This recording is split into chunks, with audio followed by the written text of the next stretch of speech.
नहीं, कमी हमारी कोई नहीं है, चूक हमारी कोई नहीं है। हाँ, इलेक्शन कमीशन ने चुनाव हरा दिया, इसमें मुझे कहने में कोई शक नहीं है, क्योंकि ये हमें पहले भी इस बात का संदेह था और हम लगातार इस बात को कह रहे थे। और 9 फरवरी को जैसे ही मेरे पास में सूचनाएं कंफर्म आई, सारी चीजें मैंने पहले बता दी थी कि कहां किस तरह से ईवीएम में गड़बड़ घोटाला करने जा रहे हैं, क्या सारी चीजें होंगी। और जब हम पूरे प्रदेश में प्रचार करते हुए पहुंचे हैं, बनारस पहुंचे हैं, तो वहां मैंने डिटेल में वो सारी चीजें बताई हैं। वो वीडियो भी करोड़ों की संख्या में लोगों ने देखा है। तो हमें ये सारी चीजें पहले से पता थी।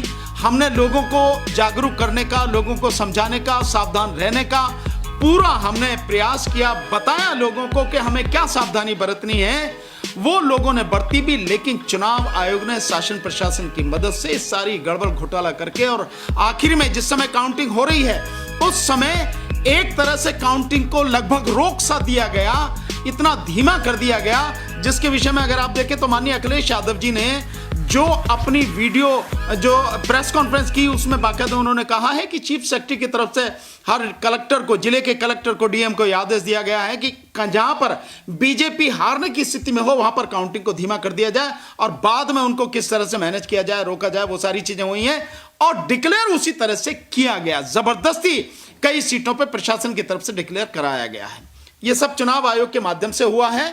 चुनाव आयोग को जो संवैधानिक दायित्व से निभाना चाहिए था वो नहीं निभाया। चुनाव निश्चित रूप से निष्पक्ष, पारदर्शी और स्वतंत्र चुनाव नहीं हुआ है।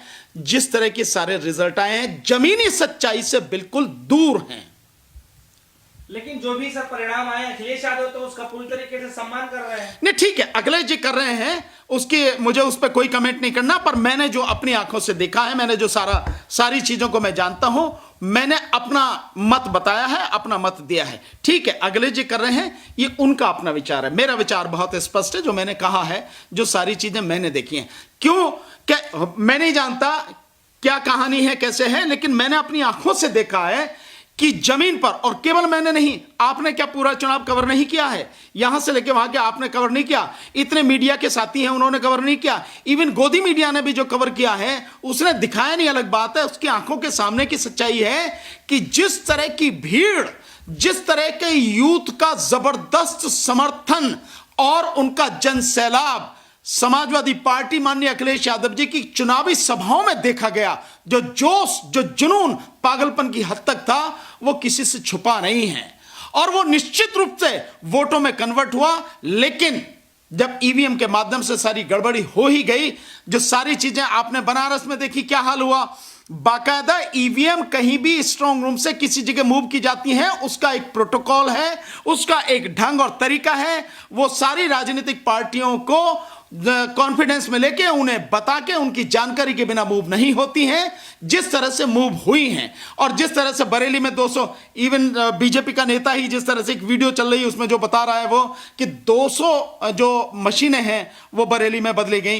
ये एक नहीं है, ऐसी कितनी वीडियो हैं जो आप सबने देखी हैं।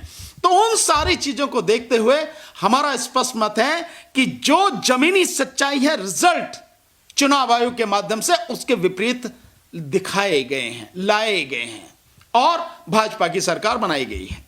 लेकिन सर यही काफी कुछ एक्सपर्टों का भी ये मानना है कि अखिलेश यादव की जो हार के जो है कुछ मुख्य कारण बताए जा रहे हैं, जिसमें बता रहे हैं कि जिसमें 300 यूनिट बिजली फ्री और कई लाखों का जो है लोगों को रोजगार देने की जो बात कहते हैं वो हवाबाजी मतलब साबित हो रही थी जनता के बीच में। और दूसरा ये कारण बताया जा रहा था कि गुंडागर्दी एक सबसे बड़ा मुख्य कारण थी, इसलिए जो है जनता ने नकार दिया है। तो इसका एक मुख्य कारण ये भी है। जो अखिलेश जी की जो योजनाएं थी बाकायदा आम जनता तक, नीचे तक सबको पहुंच रही थी। बाकायदा अखिलेश जी की मीटिंग के माध्यम से पहुंच रही थी, जिनका लाइव टेलीकास्ट होता था। इसके अलावा जो उनका अपना मीडिया शैल है उसके माध्यम से बाकी जो लोग जहां भी जो जो कैंडिडेट्स वो प्रचार कर रहे थे, हम जैसे लोग थे, आप सबके माध्यम से वो सारी चीजें लगातार पहुंच रही थी। पब्लिक जान रही थी, पब्लिक इस बात को एक्सेप्ट कर रही थी, जी अखिलेश जो कह रहे हैं उसको करेंगे। और उसी का नतीजा था जब ओल्ड पेंशन की बात की गई, अखिलेश जी ने कहा कि जब हम आएंगे सरकार में तो ओल्ड पेंशन, पुरानी पेंशन जो है उसको लागू किया जाएगा। तो सरकारी कर्मचारियों का बहुत बड़ा समर्थन हमें मिला। इसमें कोई शक नहीं है। जो रिटायर हो गए उनका भी और जो वर्तमान में है उनका भी बड़ा अच्छा सपोर्ट मिला। और 300 यूनिट बिजली फ्री का, किसानों को जो सिंचाई के लिए बिजली फ्री का, वो सारी चीजों का असर था, जमीनी असर था, वो लोगों तक पहुंची।